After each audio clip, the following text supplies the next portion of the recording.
Just Yay. Oh, there we go. Hello.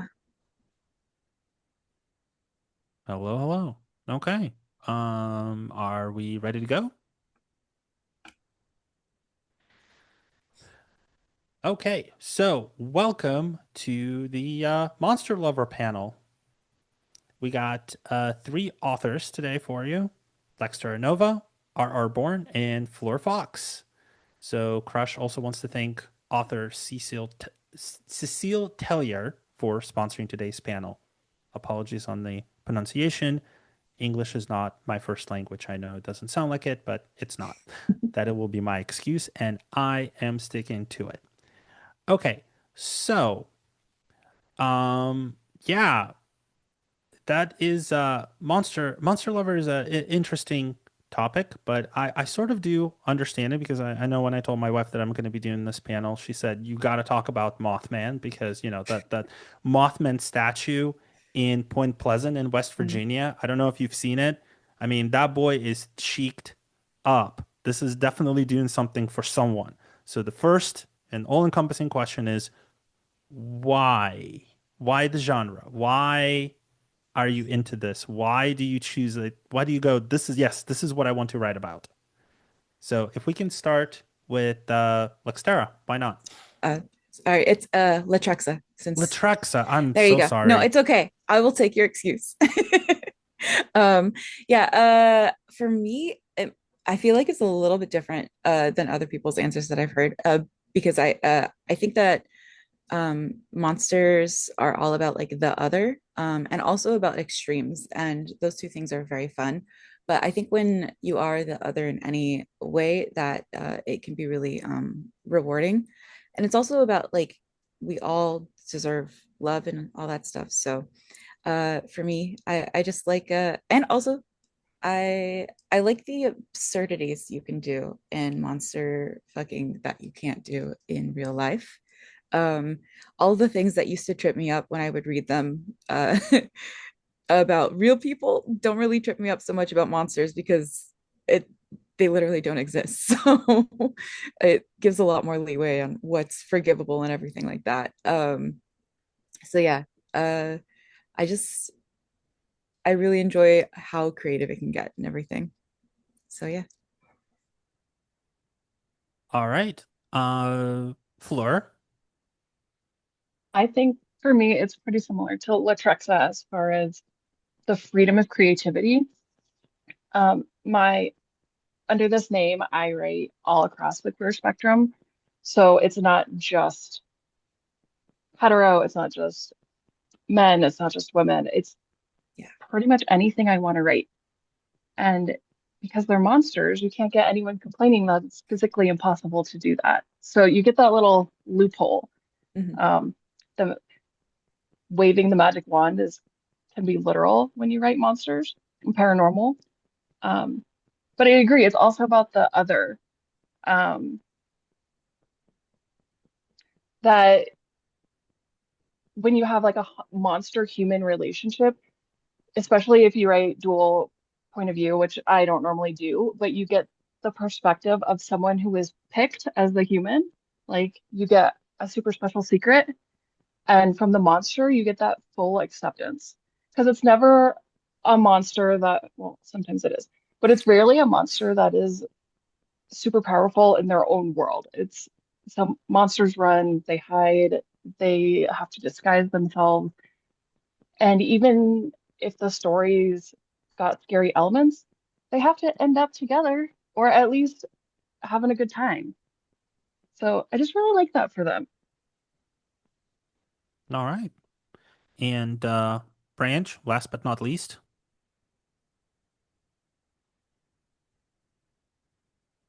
Sorry, had to come off mute there for a second. What inspired me to write paranormal? I've always kind of been attached to monsters and demons and angels and werewolves and vampires. I love that stuff. I mean, it's always since the Universal monsters, I've been I've just always been drawn to it. And finally, I think when I watched Bram Stoker's Dracula and read the book, I'm talking about the movie, but when I read the book, I just realized that it was probably the most powerful love story you could read, and just wanted to kind of emulate that sometime. All right. So this next question may be a bit of a cliche, but it has 1,000 answers. How do you develop your characters and plots? Let's start with Fleur this time. I get characters randomly, so I have to have my notes app open all the time. Um, Kind of giving my age, but when I was in high school, that's what she said was really big. And now, years later, I've updated to I've read a book like that. And if I haven't, I'm gonna write a book like that. So I try to pull like any idea that pops into my head is a legitimate idea. And they don't always turn into something, but that doesn't mean it wouldn't work, that I couldn't. Um, and then I said it before we were recording, but I pants my stories. So I pretty much go in, if anyone, I think it was Stephen King who also said he goes in with a what if we could bring our pets back from the dead, right? And then the story just evolves from there. And I must have been reading that his book on writing at a very impressionable time because that works so well for me. What if someone was investigating a haunted house and the EVP static was actually someone trying to contact them? And how would that lead to sex? Because that's all my stories. And yeah, I do have to go back and edit a lot at the end of that, but that's where you get all the fun stuff when you can surprise yourself during the process. So what I'm hearing is take the Stephen King proposition of if this happens, then what? And then add, and how do they fuck afterwards? Is that kind of where we're going? Exactly. Okay, perfect. Ranch, how about yourself? So this is kind of silly, I guess. When I came up with the idea for Violator, um, I was listening to a lot of Joy Division, and I just really liked Ian and wanted to kind of come up with an idea for some kind of vampire story about a really small, kind of um, I guess kind of a shrimpy looking guy, I guess, but he was really cultured and really powerful at the same time and really old.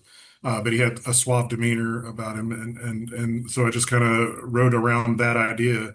But then I didn't want to really have a really old story, so I brought it to the 90s, and then it just kind of revolved around that, and then added you know um, different other characters. I wanted him to have bring a new vampire to the story, and so he had to create one, and so I developed another character named Susie, and then she became a powerful vampire and all that stuff. So, it's kind of like an evolution. I'm definitely a pantser, so I just kind of start writing, and then things just develop as they go. So, Okay. And Latrexa? I too am a pantser. But as far as like how I go about developing characters, I think that was the question. I do often start with like a concept. I didn't realize I was doing the sort of like Stephen King what if thing, but I think that is kind of what I do.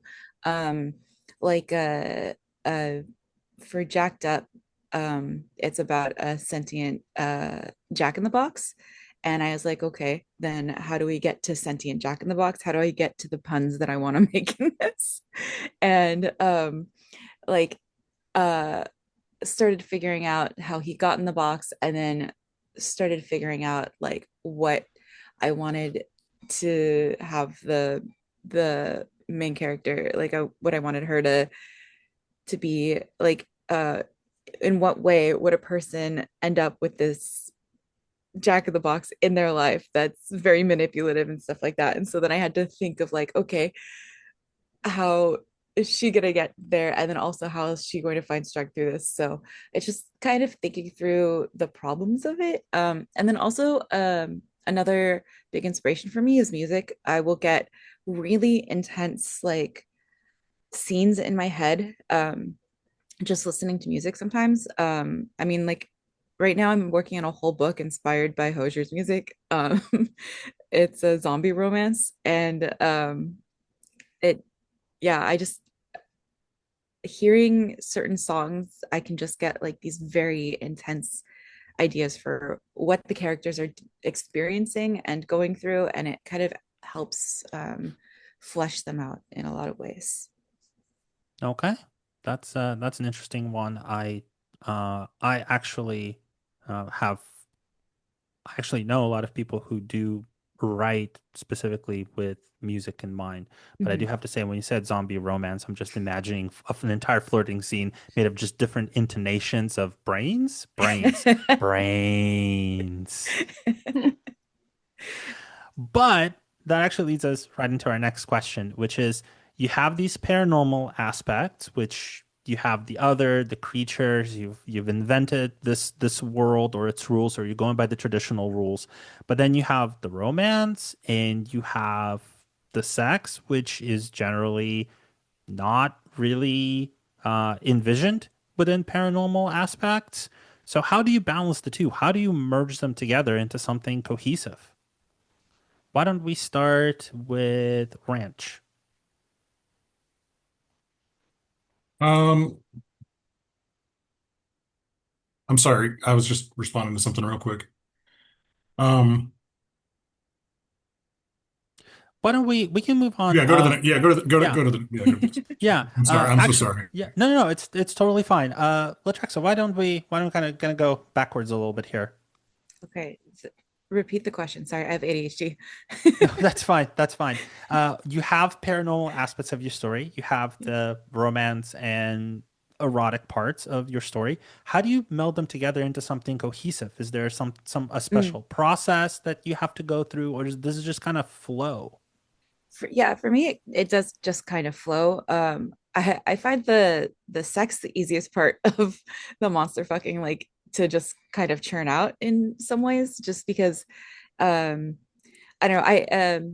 For me, like banter is a really big thing, and so I can get to anything through banter. And that I think the paranormal aspects provide such like juicy um inspiration for banter. And I also like it's all about like trying to figure out what the tension points are and stuff like that. And so I think that by way of it being monsters or paranormal or whatever, like it just provides inherent tension to anything that's happening. So in a lot of ways it's like easier to get to the romance and the sex parts because of the extremity of the genre.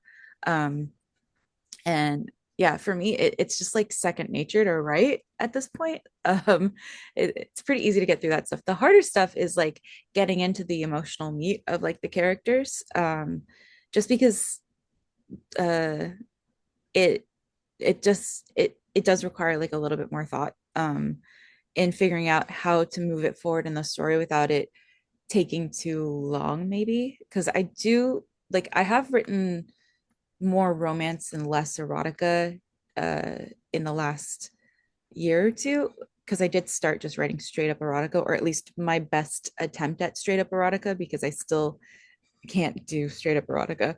um but yeah, I think it definitely is trying to figure out the pacing. Yeah, keeping up the pacing I think is the thing I was trying to say was like most difficult there, of if I am trying to delve into other aspects of the relationship or like show their lives outside of each other. Because a lot of the like personal growth does happen through like the romance, and not as much outside of each other, as far as I write them. Just because it's I don't know, more focused that way, and I think more fun for people to see the characters growing off of each other. Okay. Flora, how about yourself? I agree with Latrexa that the pacing can be really hard. Um, but for me, because I'm cannot write funny, it's because my stuff normally starts horror and then moves into erotica or romance, depending on the story. Um, so I have What Her Shadow Craves, and it's a woman meeting another woman who is possessed by a demon that um, is like corporeal through her shadow. So it's like setting up the spooky atmosphere and then the meeting and then the fear and turning that into something that readers could believe led to sex is hard to do in a short story. And I prefer short because, ADHD, same. I think there's a lot of us in the community.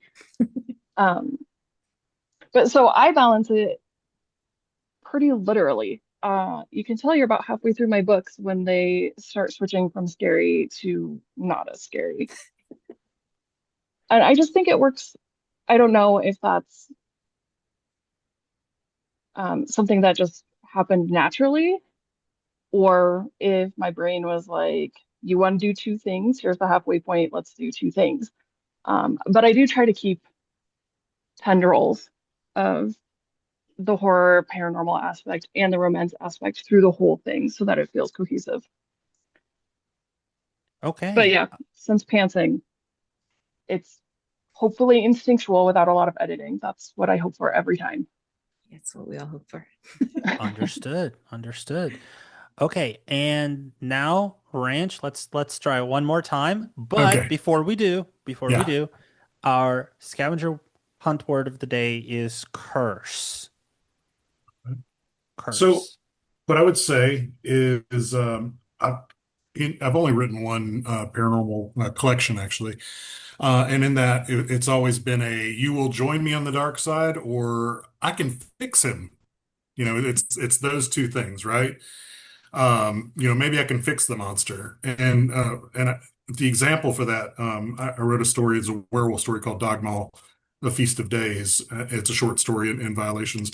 And there's this werewolf who's in love with this woman, and he wants to have a child with her, and she won't let him. And it's just basically like, let's do this, let's have a family, let's become happy. She realizes that he's cursed, and they'll never really be happy, but they'll always be in love. So she just continually tries to fix him. And then in Violator, it was always she liked him, but she didn't realize he was a vampire until it was too late. So you're coming over with me. It was like come with me to the dark side. And so yeah, it's how I gauge that. I mean, those are the only two that I've written. Now, speaking of that, I've delved into paranormal with ghosts, with White Lighter and A Warm Place, and I'm moving further into that with Degradation Street, which is the next book coming out, where it is definitely a romance between a husband and his wife. The wife is a ghost and who is haunting the husband, but it's not a horror type scenario. I mean, they're literally in love and they talk to each other and have conversations and have breakfast with each other every day. It's she's in his life. She's not there to curse him or to scare him even. They just go on about their life, but she's dead. And I think that you see some of that in fiction now where the monsters are um, pussified, I guess you could say, or they're not as scary as they need to be. Um, I don't really want to jump on that bandwagon, but I think with Blair in White Lighter, I think we're going to see some of that in the next book. But we'll see because I'm a pantser as well. So I mean, the part that is now stuck in my head and will be stuck for probably the next week is they're going about their lives, but she's dead. but she's dead. Right. I just that is an epic quote for the ages. Yeah. Okay, what do you think is the hardest part of writing monster and paranormal romance? Let's start with Fleur this time. Honestly, the hardest part is some of the rules on some of the platforms because you just want to go balls to the wall. This is scary. They're built the way they're built. Mythical creature doing impossible things. But some of those impossible things just don't fly, especially in erotica. So it's always that this is what I'm gonna write, except for this part and this part, and he's always gotta have human equipment. Okay, we can make it work. And I think that's why I lean to a lot more of the incorporeal monsters or the monsters that are like, I really want to write a hive mind book, and I'm trying to figure out how to make it not incestuous because it's only one person. You can't be related to yourself. So I find that's the hardest part for me. I think there's an episode of Rick and Morty that goes into that particular detail. Noted. I will check that out. There was also in The Rook by Daniel O'Malley, but they had a baby. So I was like, I see why you guys think this. Okay. Latrexa? Sorry, I was thinking about your hive mind problem. Thank you. Well, because with like clones, there's like I think it's closer to incestuous than it would be with a hive mind. Um, but because I've done I did nanobots that had a hive mind. But that's different because they're nanobots, so there's just no Yeah. possibility of incest. Mhm. But yeah, no, I feel like hive mind should be fine. I feel like that shouldn't count as incest in any way. Yeah. But And I heard lately someone said mermaids was off the table, and I was like, no, okay, not how I write them. mermaids are like there's like old horror stories of like the big sweep that Amazon did on mermaids and centaurs and nodding and anything that had any relation to animal parts at all. But I don't know that I'm willing to risk it. Like my books do have non-human anatomy. um so and I'm on Amazon. I don't know. I've just the to make sure that I can stay there, the number one reason why monster fucking is okay is because monsters can consent and animals straight up can't consent. That's why bestiality is wrong. I mean, for other reasons too, but like in a fictional world, like the monsters can consent. And they have their own thoughts, especially if you have dual POV, which is what I do. Like you have fully thought out thoughts. Um, anyway, so I think for weirdly enough, the hardest part of writing monsters for me is remembering that people really like when you like do interesting genitalia, and it's just because I am asexual, so I like the genitalia is the last thing I think of about people, even though like writing sex is easy for me, but remembering that also the genitals have to be fun and interesting is the difficult part. So sometimes like when I'm coming up with stuff, like I have like a stock standard of things I will add to it to make it fun and interesting for people, whether it's like ridges or vibration or like little dongles that'll like play with you and all that stuff. But uh sometimes like I have like a pretty clear vision on what absurdity I want to give to the genitals. Like for Jacked Up, the obvious one I wanted to do was like a spring because he was a jack in the box and he didn't fully unjack in the box, I guess. And then for Hot Summer's Prey, one of my friends had posted a video of a gooey duck, which is the shellfish with like it's got the long siphon and it's very phallic looking. And I was like, all right, I'm gonna take that for my inspiration.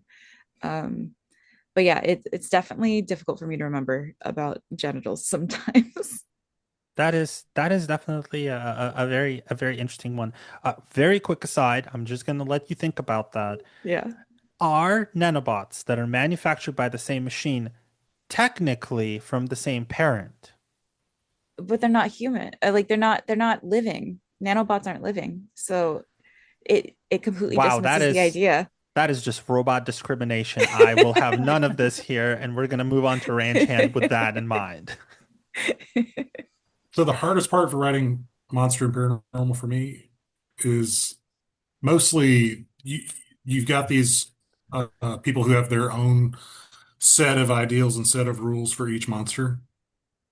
And if I were to come up with, say, my own history of the vampires, oh, it's already been done, or it's not, it's never been done. It's just not as good as the other one, or this or that or the other. There's always some kind of like gatekeeper that's in the way of every little thing about paranormal or magic, because there's real magic and then there's not real magic. It's fictional magic, or my vampire does this, or my vampire's teeth are here and not here, and then or all my vampire teeth are all my teeth are vampire teeth, or my vampires can eat a whole human, or they just drink blood. It's just like I just don't. The gatekeeping just drives me crazy, and that's for me that's the hardest part of it, to be honest. Um, but yeah, as far as that goes, uh, yeah, that's the worst. Okay, so we have time for one last quick question, and we're gonna go lightning round. What is your favorite creature to write and why? Latrexa, you're first. Sorry, you said quick. Uh, I don't know. I mean, like my start, I think, was vampires, so I'm just gonna go with vampires. Oh, Okay, vampires are and ghosts. They're why? the Oh yeah, there's a why. Okay, so for vampires, I think there's just like an inherently like oh gosh, sorry, my brain blanked. I think I focused too much on the quick, and now it's not quick. I like vampires just because I like the the desperation, I think, inherent to vampires. And and it is like an inherently like I love like the fear aspect of monsters. And even though like I do write like some really intense like monsters, I think that the vampires, being that they have this like horrendous desire for specifically humans, makes them inherently like just more dangerous to humans, and then also gives more opportunity to trying to figure out how do you handle this juxtaposition of desiring human and wanting to consume human fully. And yeah, uh I just and how they interact with the world. And I also like thinking about like how they um if they're a vampire that's been around for a long time, I like to think about the implications of them living that long, and uh, the the uh, the effect that has on their psyche, and also like their growth. Like how does that affect their emotional growth if they've been around for so long and are sort of trapped in this state? Because like he was saying, like you know people have their different roles and stuff. So but I also think like the idea of a vampire can be reinvented in so many interesting unique ways.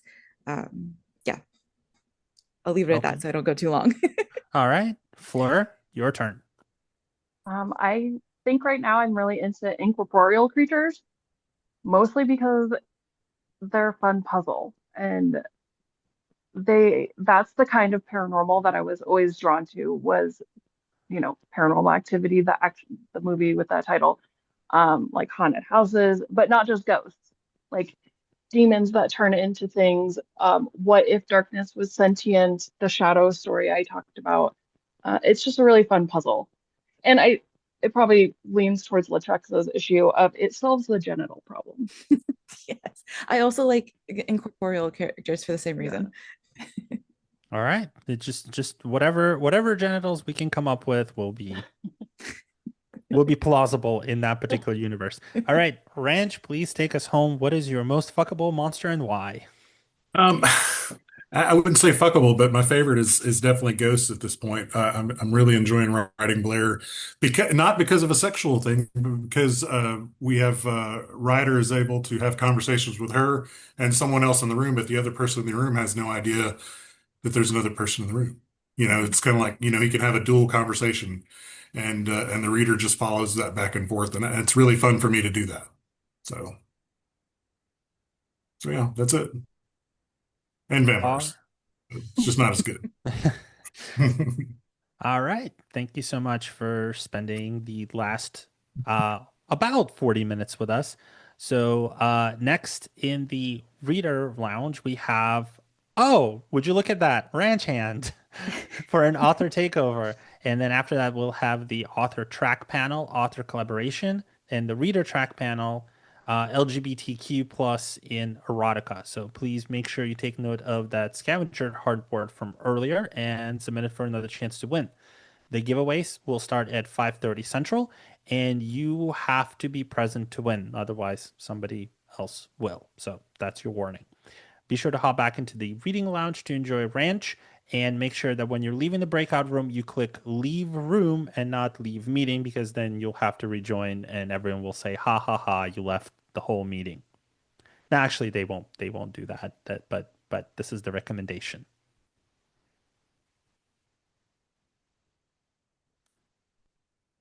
All right. Thank you so much, everyone. Thank you. Thank you.